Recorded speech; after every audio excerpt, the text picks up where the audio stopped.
দেখেছেন বন্ধুরা কত বড় ডাঁটা গাছটা দেখেছেন? বিশাল বড় ডাঁটা গাছ। এই ডাঁটা দিয়ে আমি ঝিঙ্গা দিয়ে আলু দিয়ে তরকারি করব। এই দেখুন বন্ধুরা, প্রথমে চলুন আমি ডাঁটাটা কেটে নিই প্রথমে ভালো করে। এই দেখুন বন্ধুরা, এইভাবে ঝিঙে ডাঁটা আর আলু করে কেটে নিয়েছি। এবার এই দেখুন মসুর ডালটাকে কাঁচা লঙ্কা গোটা জিরে দিয়ে আর পেঁয়াজ দিয়ে একটু বেটে নিয়েছি, একটু লবণ মাখিয়ে নিয়েছি পরিমাণ মতো। এবার এই কড়াইতে তেল দিয়ে এই মসুর ডালটা প্রথমে, মসুর ডালের বড়াটা প্রথমে ভেজে নেব। এই দেখুন, বেশি তেল দেব না আর খুব শক্ত শক্তও ভাজবো না। এই দেখুন কড়াটা গরম হয়ে গেছে। এটা কিন্তু বড় বড় করবো না, ছোট্ট ছোট্ট বড়ির আকারে ভাজবো। এই দেখুন, আপনারাও ঠিক এইভাবে ছোট্ট ছোট্ট করে ভেজে নেবেন। দেখুন বন্ধুরা, আমার পুরো বড়াটা ভাজা হয়ে গেছে। এবার এটাকে আমি তুলে নেবো।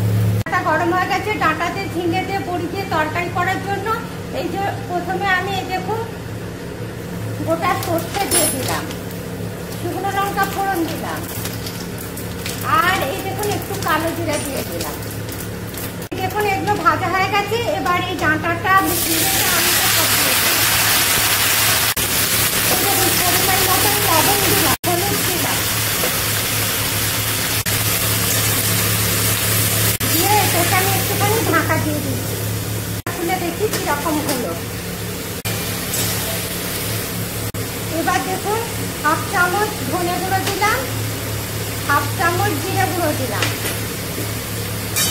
ঢাকা দিয়ে দেবো। এই দেখুন বন্ধুরা কতটা কি সুন্দর কষাটা হয়েছে। এই দেখুন কত জল বেরিয়েছে, দেখেছেন? ঝিঙা মানেই জল বেরোবে। এবার একটু এই দেখুন সর্ষে পোস্ত কাঁচা লঙ্কা বাটাটা দিয়ে দিচ্ছি, সাথে এই দেখুন আর এক বাটি জল দিয়ে দিলাম, দিয়ে এটাকে এবার আমি ঢাকা দিয়ে দেবো। দেখুন বন্ধুরা, ঝিঙে আলু আর ডাঁটার তরকারিটা সিদ্ধ হয়ে গেছে। এবার আমি এটাকে নামিয়ে নেব। বন্ধুরা তেলটা গরম হয়ে গেছে। এবার আমি ঝিঙ্গা ডাঁটার ঝোলটা ছাঁচলে নেব। পেঁয়াজ দিয়ে দিলাম, পেঁয়াজ দিয়ে ছাঁচলে নেব। হালকা একটু হলুদ দিয়ে দিলাম, এই দেখুন একটুখানি লবণ দিলাম। লাল লাল করে পেঁয়াজটাকে ভেজে নেব। বন্ধুরা আমার পেঁয়াজটা ভাজা হয়ে গেছে। এবার আমি এই তরকারিটা ছাঁচলে নেব। এই দেখুন ছাঁচলে নিলাম। এবার দেখুন ঝোলটা ফুটে এসছে। এবার এই যে বড়াগুলো ভেজে রেখেছিলাম এগুলো সমস্ত দিয়ে দিলাম।